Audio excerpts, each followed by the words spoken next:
I've got a good feeling that this video is going to change many people's lives. While it won't solve all of our problems, I am confident it will help us become aware of where most of our problems are coming from, if not all. Because sometimes as humans, we have internal demons that we're dealing with, but we're not sure where they're coming from or what they are.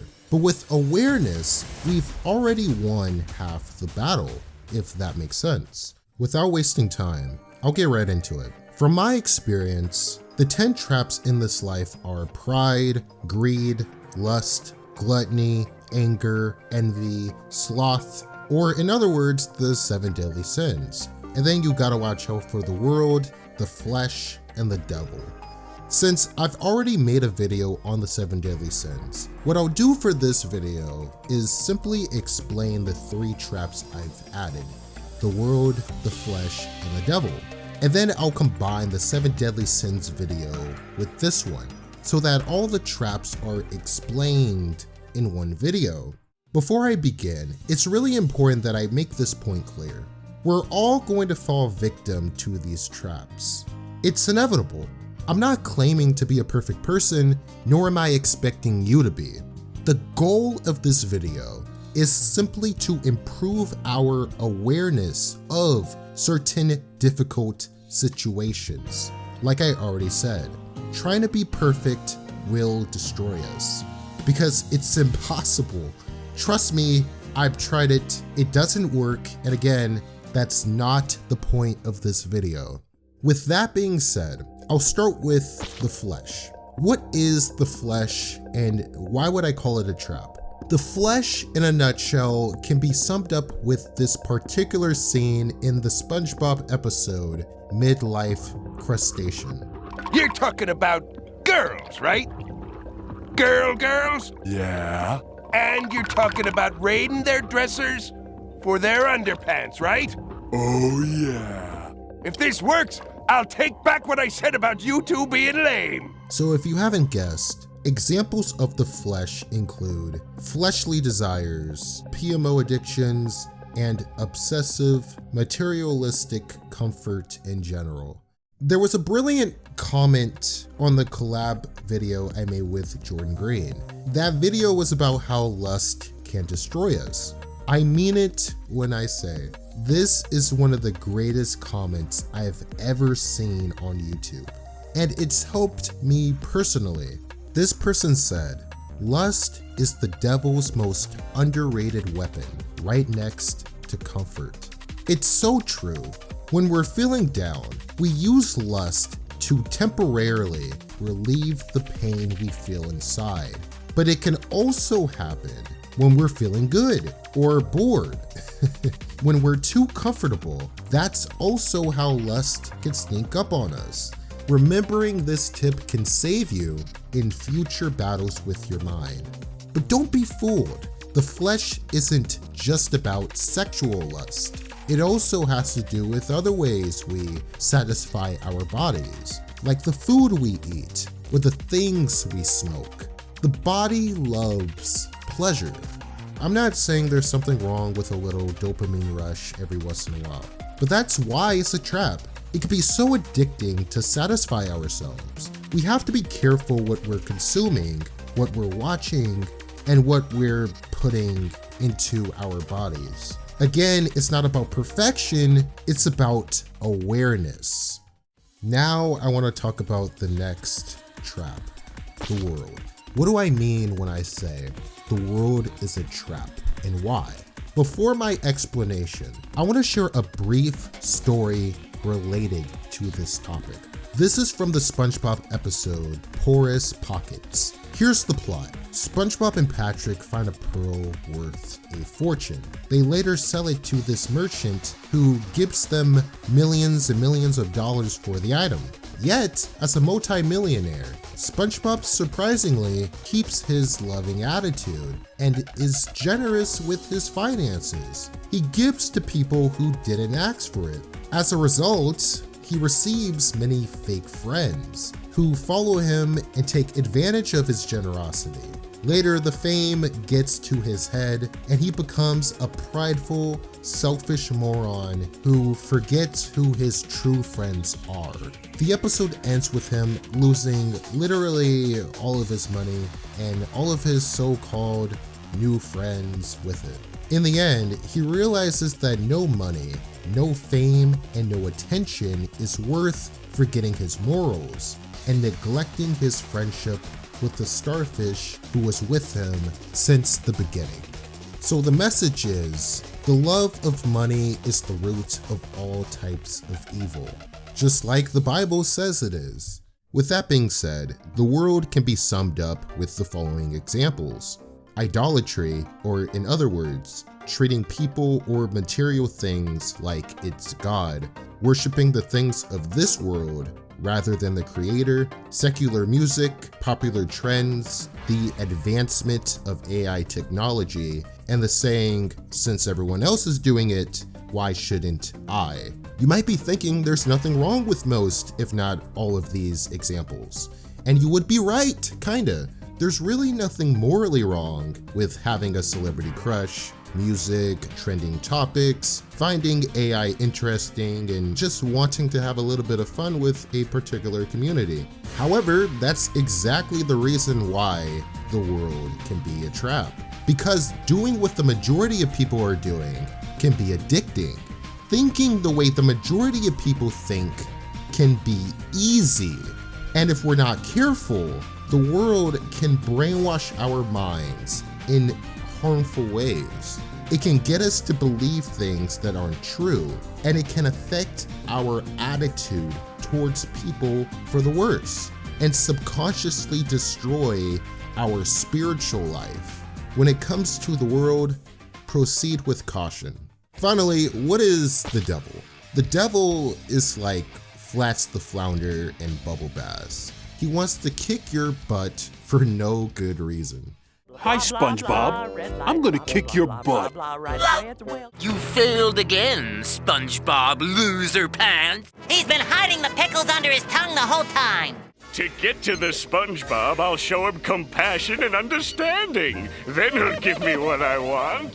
All the preparation is making me hungry.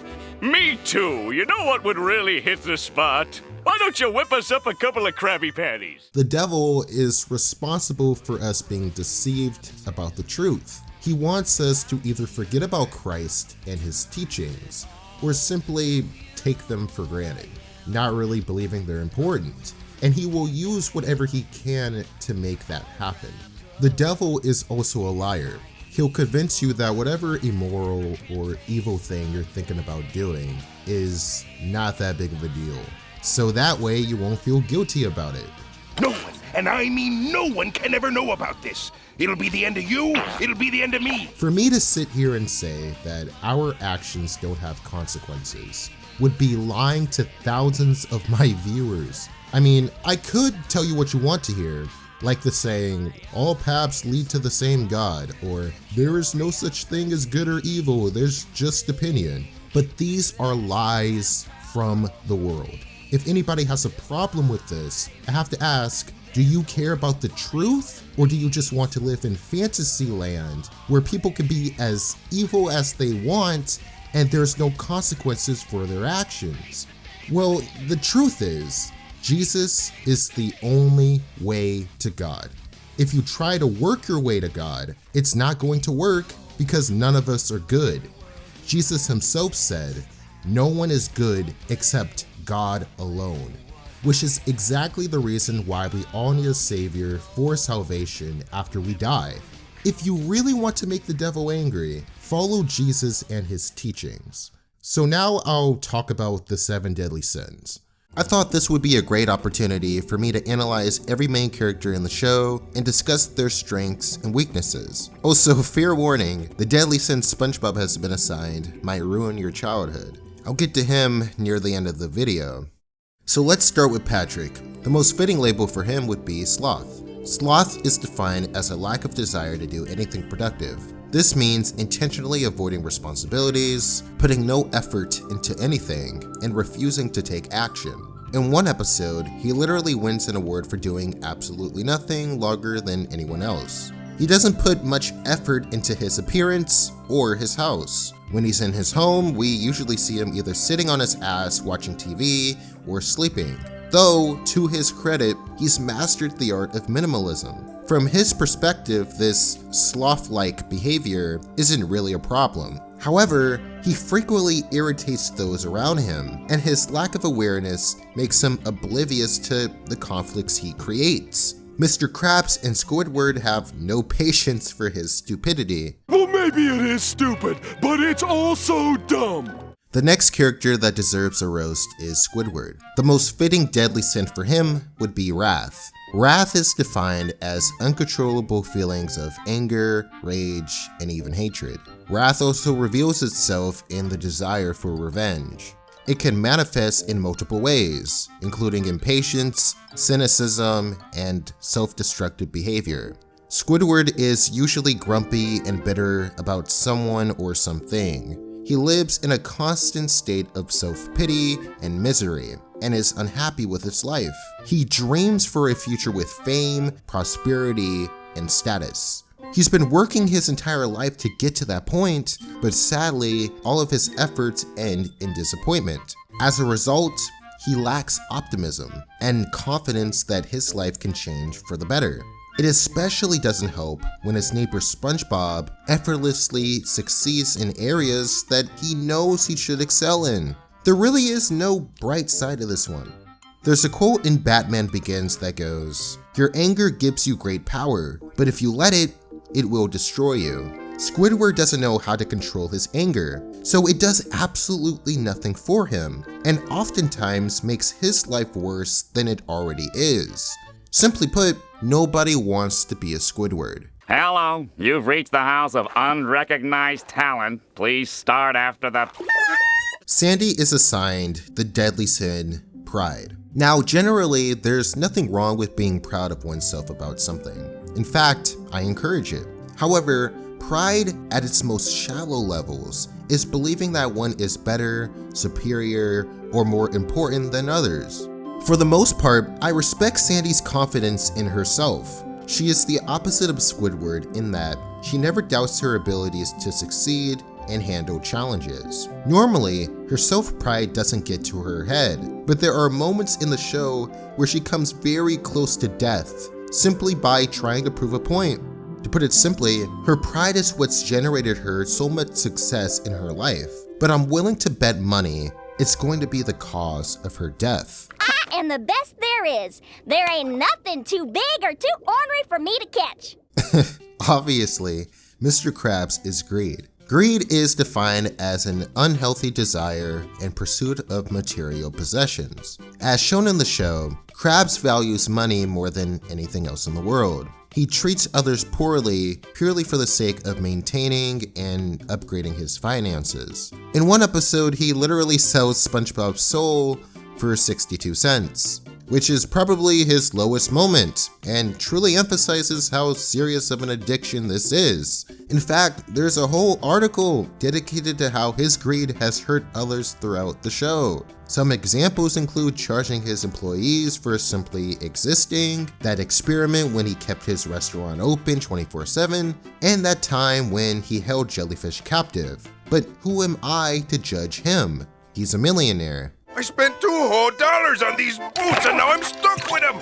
Plankton is the deadly sin of envy. Envy is described as a sad or resentful desire for the characteristics or possessions of someone else. It's similar to jealousy, and if held on for too long, can lead to serious cases of misery. Plankton is clearly jealous of how much success Mr. Krabs has manifested over the years. Part of the reason for this hatred is due to the fact that he used to be best friends with him. He does everything in his power to ruin Krabs' life. My guess is that, deep down, he believes Krabs ruined his life. He is often looked down upon for his selfish desire to steal. With him being so small and getting stepped on throughout his childhood and throughout his life, it only makes sense that it would give him a sick sense of satisfaction when he feels big and powerful and sees others suffer. However, his reputation is ruined and he's too stuck in the past to move on with his life. I wish I could be successful like Mr. Krabs. I wish I could somehow just switch lives with him. Gary is gluttony. Gluttony is defined as an overindulgence and overconsumption of food, drink, or wealth items. Those who have paid attention to the show would know Gary has an eating problem. In one episode, his eating habits are taken advantage of, and he almost dies because of it. And in another episode, he eats a year's supply of snail food, and this happens. Yeah, not the smartest idea. We all love food. Food is great, but please, for your health, don't eat like Gary. Come on, eat, eat, eat! Finally, let's talk about everyone's favorite yellow cheese, SpongeBob. He's inspired by the deadly sin, lust, believe it or not. You might be saying, but Made to Express, isn't lust when you stare at someone for too long in an inappropriate way?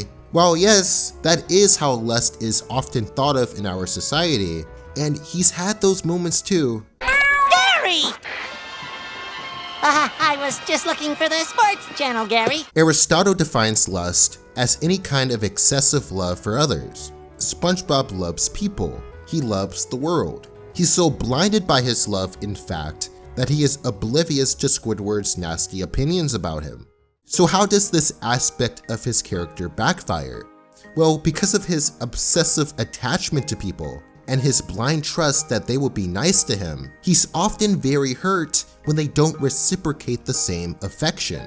He annoys some characters because he assumes everyone likes him, but respectfully, his love for the world around him is too big to lose hope. I bet if he had just one friend, he wouldn't be such a meanie. So next time when something doesn't feel quite right, we should ask ourselves, what category does this fit into? Is it pride, greed, lust, gluttony, anger, envy, sloth, the world, the flesh, or the devil? This will help us deal with the situation in a godly way. I hope this video blesses your life, and thanks for watching. Concept